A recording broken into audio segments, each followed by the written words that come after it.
Buenos días. Esto va a ser parte de nuestra entrega final de Derecho para Arquitectos, en el que vamos a tratar varios temas que fueron de interés para el equipo en general. Entonces, pues vamos a proceder a presentarnos. Mi nombre es David Canto. Yo voy a estar haciendo unas preguntas claves para encaminar la conversación. Entonces, mis compañeros se quieren presentar. Yo soy Paulina Me. Soy Sebastián Cañones. Jan. Y yo soy Karime Aguilar. Bien, comenzamos este pequeño conversatorio y la primera pregunta es en torno a la pandemia.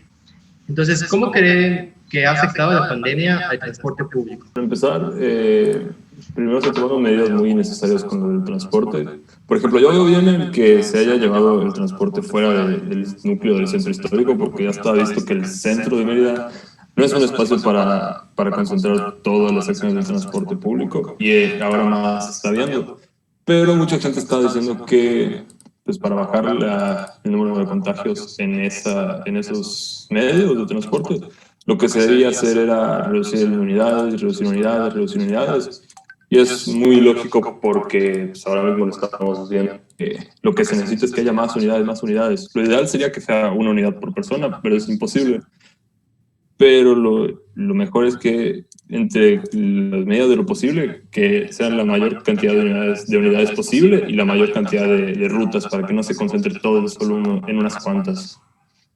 Igual parte del problema general que hubo, por ejemplo, esto me enteré en una entrevista que hicieron a Nacional de Salud, que era como un grupo de empresarios que habló con el gobierno para poner las pautas que iban a ser necesarias para que se vuelvan a abrir los comercios, y parte de esta, y en parte está el acuerdo de reapertura económica del Estado de Yucatán, dice el primero el escalonamiento de actividades por horarios, en el que habla de que, por ejemplo, hoy comentaba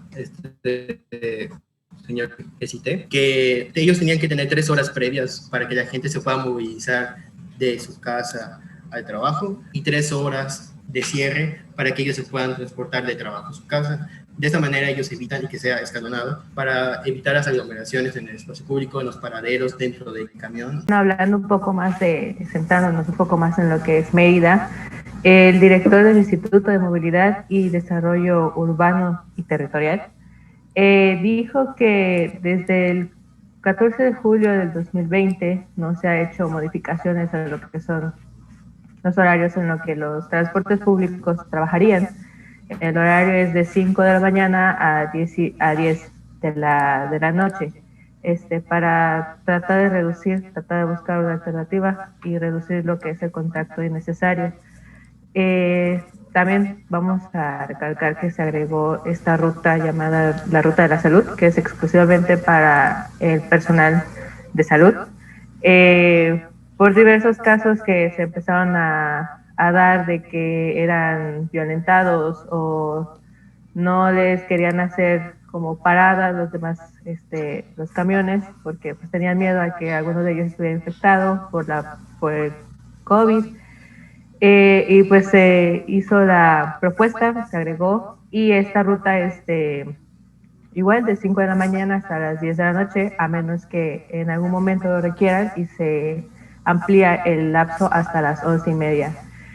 Los taxis y los Uber y Didi, todos esos también tienen lo que es una restricción en lo que son su horario de trabajo, que es hasta las 10 de la noche.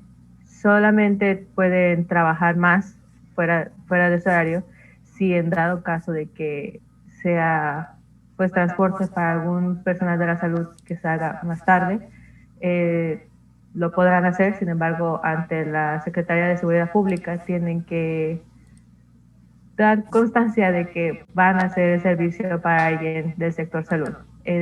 Si no lo pueden demostrar, no pueden trabajar fuera de horario y tienen que respetar todo eso.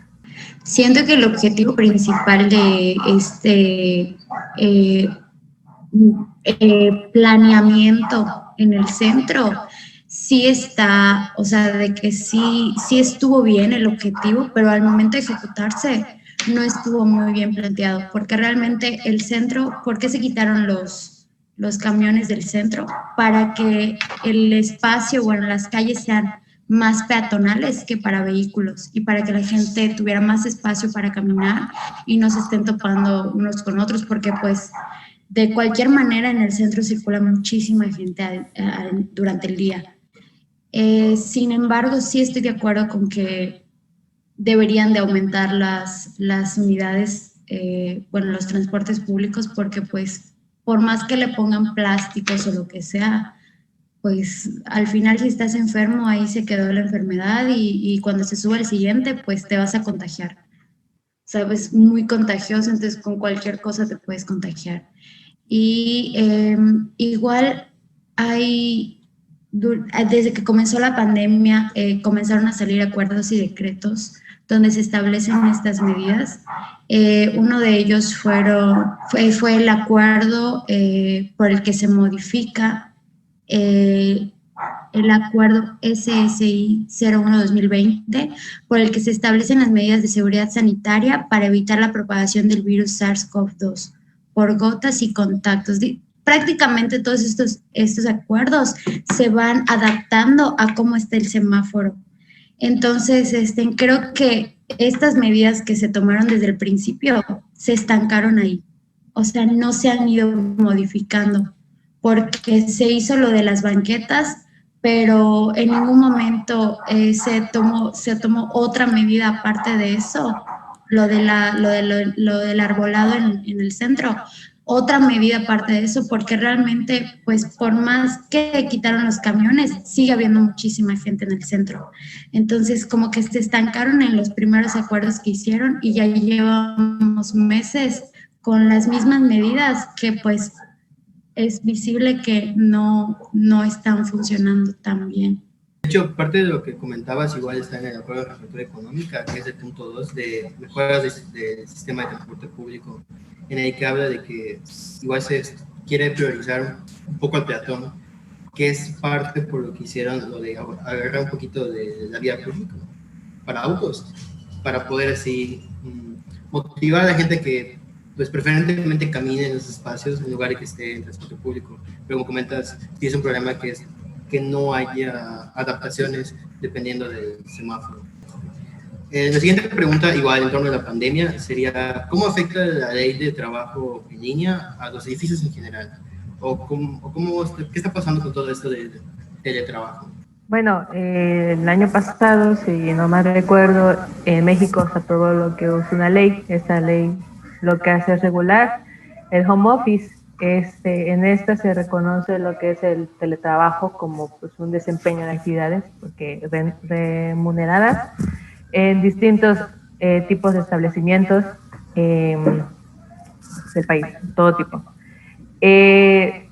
Aunque no esté físicamente en el centro de trabajo como usualmente lo haríamos, el uso de la tecnología de comunicación y de la información nos ha servido como apoyo para lograr mantener, no el mismo ritmo, pero sí mantener un ritmo que nos ayude a no perder no perder el empleo, que pues a muchas personas todo esto de la pandemia sí les ha afectado. Esta ley lo que hace también es obligar a que se le dé el mismo trato a los trabajadores que pues trabajan desde su casa, que hacen el home office, y que no se le considere como menos a las personas que están físicamente en el lugar de trabajo. Creo que eso es muy importante tomarlo en cuenta porque no es porque ellos no quieran, no es porque, pues, no sé, no tengan flojera de ir al trabajo, sino es porque están en la población de lo que es riesgo, hay que cuidarnos y si no están las posibilidades de poder asistir al trabajo de manera física, pues se tiene que hacer cumpliendo por medio de teletrabajo, se tienen que buscar maneras porque pues el mundo cambió a partir de la pandemia, entonces hay que adaptarnos a lo que se nos venga. Comentando un poquito lo que dice Paulina, si no me equivoco, esta ley salió a partir de que comenzaron a despedir a los empleados sin motivos, según por la pandemia, pero fue como que un pretexto para dejar de pagarles. Entonces, como estaban inconformes porque no les pagaban lo justo o porque les reducieron su sueldo al 50%, los comenzaron a despedir sin motivos. Entonces, si no me equivoco, fue cuando ya se decidió hacer esta ley, por la situación que estaban pasando los empleados. Fue más como que responsabilidad de los jefes, más que de los empleados. Esta ley que mencionan compañeras se abrió al público el 1 de septiembre y se logró con ella subir el sector de construcción como prioritario. Esto se logró mediante horarios de trabajo que hoy en día sustentan entre las 7 de la mañana y las 6 de la tarde, y la persona que se vea trabajando después de este horario puede ser multada o en su fin pues perder su empleo. Lo que menciona esta ley, como entre las obligaciones para las empresas, se encuentra, por ejemplo, el proporcionar, el instalar y el encargarse del mantenimiento de equipos necesarios para realizar el teletrabajo, como por ejemplo los equipos de cómputo, sillas ergonómicas, impresoras, escritorios, etcétera. También de recibir oportunamente el trabajo y pagar salarios en forma estipulada. Esto era muy común, que muchas veces gente que realizaba este tipo de teletrabajos les iban postergando el pago semanas, o inclusive nunca les pagaban. También asumir costos derivados de la energía eléctrica y también del servicio de Internet. Igualmente, implementar mecanismos que preserven la seguridad de información, respetar un derecho de desconexión para las personas cuando ya termine el horario laboral, que también se promueva un equilibrio entre las relaciones de las personas trabajando para que gocen de un trabajo digno, y se deberá observar una perspectiva de género que permita al personal considerar una vida personal y de disponibilidad de las personas trabajadoras.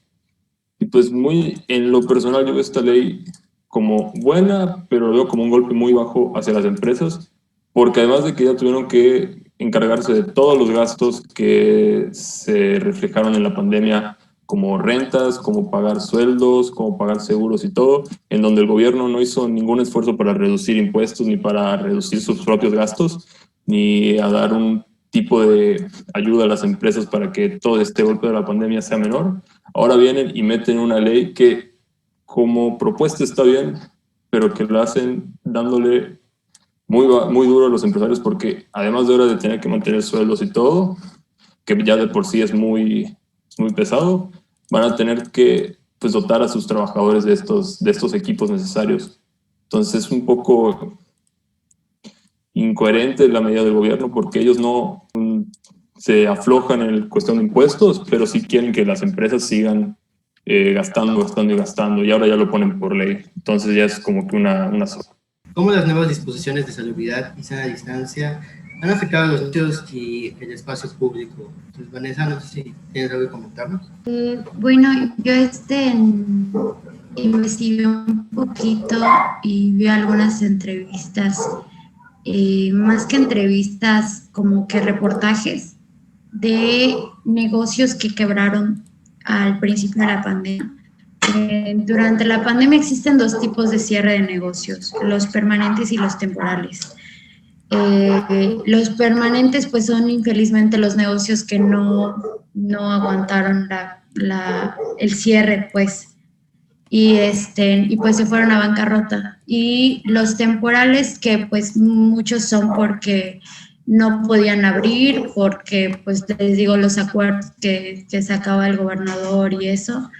Y muchos igual, ya que hubo la reapertura o la reactivación económica, no cumplían con las medidas que se tenían que tomar, las medidas necesarias, y pues los clausuraron. Muchos sí fue como que temporal, les dieron un aviso y eso, pero pues sí muchos, de hecho hace unos días salió, Mauricio Vila publicó que clausuraron muchos negocios porque estaban brindando servicios a un evento social masivo.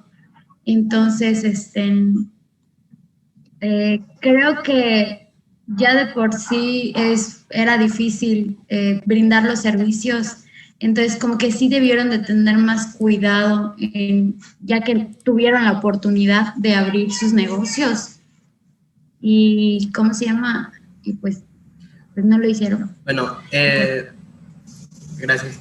Por ejemplo, en el Imperio Mexicano creo que es el dato que estás dando del aviso que dio Mauricio Vila. Me di la tarea de buscar bajo qué reglamentos o leyes hicieron esa suspensión. Y hablan, la ley de salud del Estado de Yucatán, habla en el artículo 297 que la autoridad sanitaria competente podrá obtener de inmediato suspensión de trabajos o de servicios o la prohibición de actos de uso cuando, de continuar aquellos, se pongan en peligro la salud de las personas. Esto, bueno, entre tantos otros artículos, entre tantas otras cosas que ellos pusieron, pero igual en la Ley General de Salud, porque pusieron esas dos leyes, habla en el artículo 194 que para efectos de este título se entiende por control sanitario, conjunto de acciones de orientación educativa, muestreo, verificación y en su caso aplicación de medidas de seguridad y de sanciones que ejerce la Secretaría de Salud con aplicaciones de productores, comercializadores y consumos. Que básicamente, y después en el artículo 195 me parece que ya, perdón, 197, da más detalladamente qué tipo de acciones ellos consideran que ellos pueden suspender, y es prácticamente todo. Entonces, que son obtención, elaboración, fabricación, preparación, conservación, mezclado de productos, ese tipo de cuestiones, que es por lo que ellos sustentan y que lo hayan hecho. Pero aquí tenemos la intervención de una compañera que nos va a comentar un poquito de cómo ella vio este caso. Creo que desde este lado de observador, de testigo, puedo sustentar ambas cosas, tanto lo que dijo mi compañera Vanessa como lo que está comentando David. O sea, del lado de Vanessa es porque pues yo soy foránea, entonces yo sí vi a flor de pie cómo fue la pérdida de trabajo, la pérdida de casa, de vivienda, y cómo esto fue dando un abandono hacia la construcción y los edificios que ya existen. O sea, yo tuve que dejar mi departamento, tuve que dejar mi trabajo, ¿para qué? Para sustentarme con mi familia y hacer mi cuarentena. Y sinceramente estoy de acuerdo con que se haya activado o sea, que se haya dado pie a la reactivación económica, y esto da paso a lo que sigue siendo lo del Imperio Mexicano.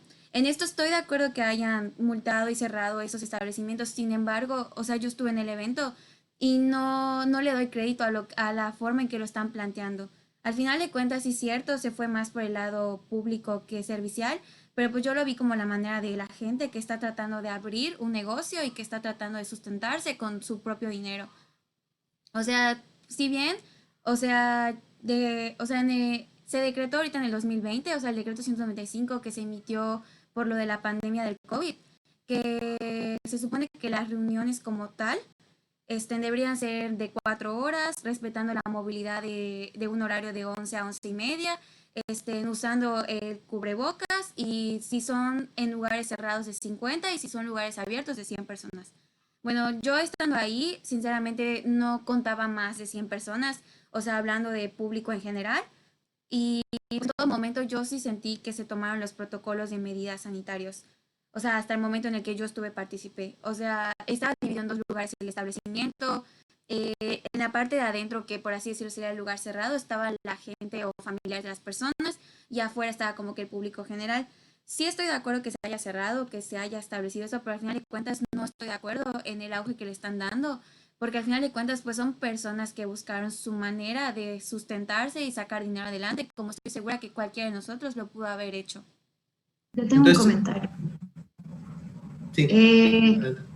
Sí, estoy de acuerdo con Karime. Sin embargo, infelizmente, lo que ellos dicten en la ley o lo que ellos publiquen que se va a hacer, pues tiene que ser así. Y en dado caso que querramos hacer lo contrario, me imagino que existe un proceso de solicitud o algo así para que te puedan aprobar algún tipo de evento, y más durante, pues, ahora. Entonces, creo que no tomaron las acciones correspondientes antes del evento, o sea, no durante. Yo creo que el error fue lo que hicieron antes. O sea, no consultaron si podían llegar a un acuerdo. ¿Me explico? Entonces, sí estoy de acuerdo contigo de que pues creo que todos estamos pasando momentos difíciles económicamente. Sin embargo, pues la ley es la ley y pues se tiene que cumplir, nos guste o no nos guste. Lo que me imagino un poquito igual es que este evento se hizo, digamos, cumpliendo los límites al margen que marcaba el acuerdo. Entonces esto obviamente pone un poco nerviosas a las autoridades, y lo que me da a entender esto igual es que el acuerdo, una cosa es el acuerdo, otra cosa son las leyes que pusieron. Entonces el acuerdo, en cualquier momento que la autoridad diga, no, pues ¿sabes qué? esto, aunque tal vez estés cumpliendo al pie de la letra los reglamentos así, digamos, casi al margen de romperlos, pero no lo estás rompiendo, es peligroso. Entonces yo como autoridad de salud pública puedo parar ese negocio, puedo parar esta cosa que se está pasando, puedo clausurarlo. ¿Por qué? Porque la ley dice que si yo veo que hay un peligro para la salud pública, puedo cancelarlo. Es más o menos lo que yo pienso, que los acuerdos son más, digamos, buena amistad entre las dos partes, entre negocios y gobierno, para que todo surja como ellos creen, pero en cualquier momento ellos tienen la autoridad de poder cambiar esto, porque, digamos, hay un riesgo de salubridad. Siento que ese es más o menos el punto de que ellos agarran para poder llevar a cabo esta acción.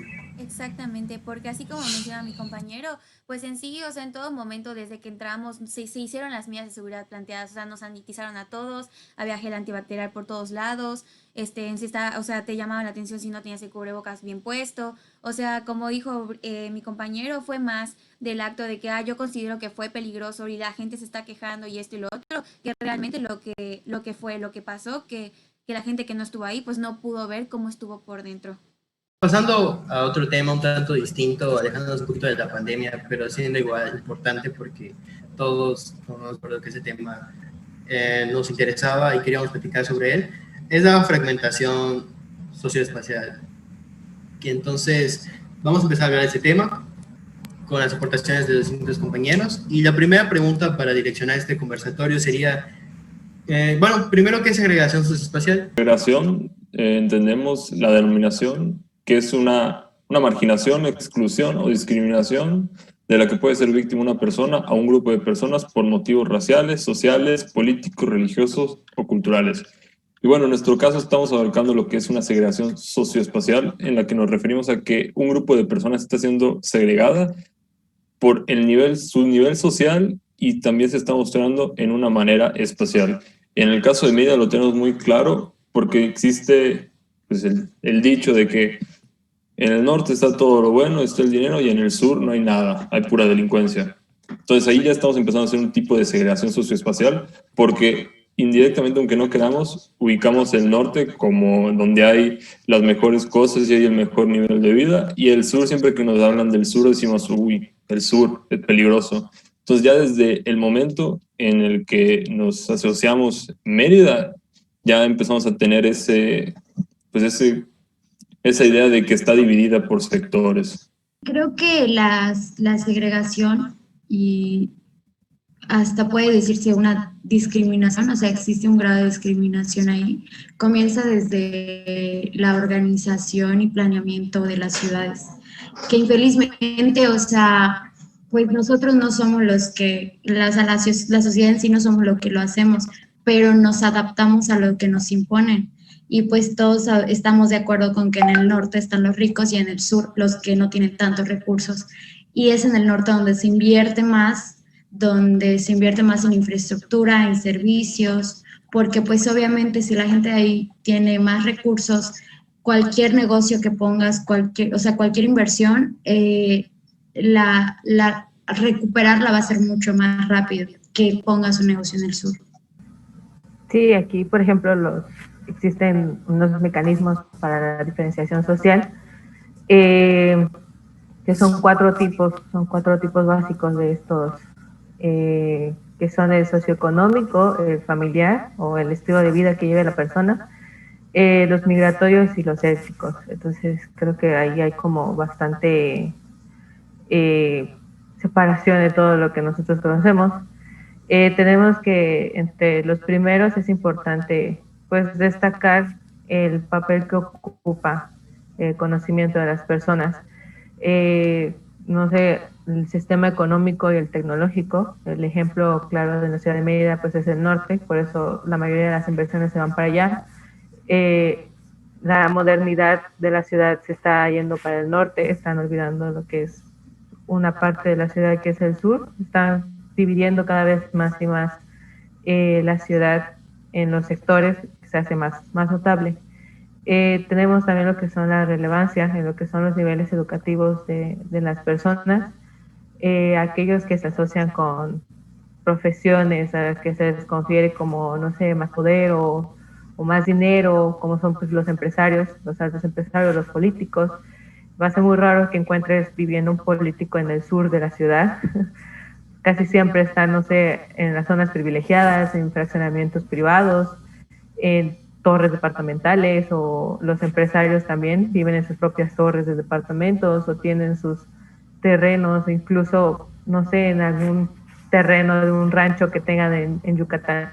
Siguen siendo personas de poder, personas con dinero. Entonces, eso también es parte fundamental de cómo se va haciendo la diferencia en la sociedad. Estos elementos son característicos del éxito social que se tiene de las personas y de las familias. Esto equivale a lo que es también los distintos estatus socioeconómicos en las ciudades, y que lleva también pues las características obvias que vemos en las casas. Las casas del norte son como más glamurosas o vienen siendo como más finas, y cada vez que vas bajando más al sur de la ciudad te encuentras con casas de interés social, casas con lo mínimo que se plantea en el reglamento, casas incluso de lámina, o sea, tienen partes de lámina. Eso también es parte de lo que es la segregación social, la fragmentación. Es la segregación residencial que es acerca a otros individuos y las familias que tienen los distintos estatus socioeconómicos. Sí, no solo se nota en las casas particulares, sino que también hasta en la vía pública, que se supone que pues es público y que el gobierno debería de estar pendiente de todo eso. O sea, si tú vas al norte, pues la mayoría de las calles están bien pavimentadas. Si vas al sur, o sea, está lleno de baches, no hay luz en las calles, no sé, los parques están súper abandonados. Entonces, no, también, o sea, aparte de que se puede ver en las casas, o sea, que donde hay dinero y no, o sea, también se ve donde el gobierno se olvida de, pues, de sus responsabilidades, por decirlo así, y pues es más en el sur, porque pues en el sur, por más que reclamen, no tienen el poder, como dices, de ir y hacer un show, pero pues en el norte no les puedes quedar mal porque es gente de poder y pues no puedes faltar con tu responsabilidad.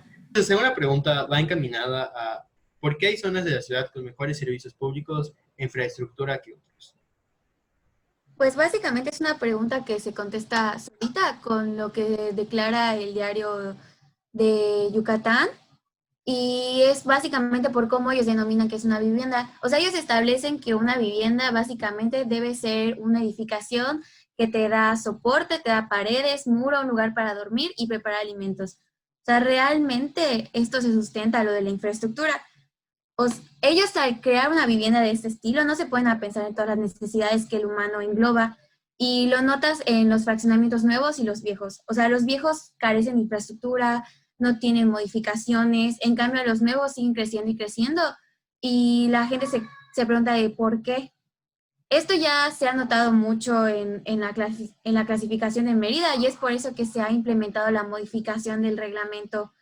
O sea, ahorita en el 2020, el alcalde Renan se dio cuenta de estas carencias que sufren las zonas, de que una está más privilegiada que la otra, y es por eso que se ha modificado para que, o sea, todo lo que la ciudad conlleva se pueda evitar. Por ejemplo, la gente se queja que en el centro y en la zona sur hay mucha inundación. ¿Por qué? Porque su infraestructura no está bien hecha.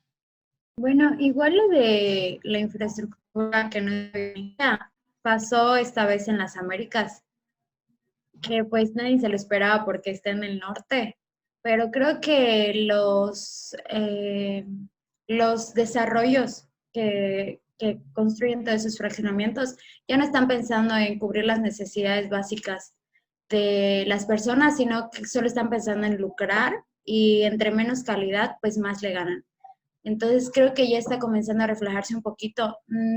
Obviamente en el sur siempre ha estado, pero ya está comenzando a reflejarse un poquito en el norte también. Obviamente no en las casas residenciales, ¿verdad? Porque pues la mayoría de esas casas contratan arquitectos, pero sí en los fraccionamientos que están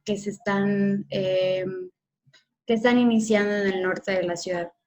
También un poco hablando de infraestructura y equipamiento, en la conferencia que se hizo en la facultad sobre movilidad y transporte urbano, la maestra Sandra Luz Baselis Holland, que es la que daba la conferencia, hablaba de que muchos errores que se hacen en transporte es en parte privilegiando esta inequidad. ¿Por qué? Porque le dan una infraestructura a zonas que ya están consolidadas.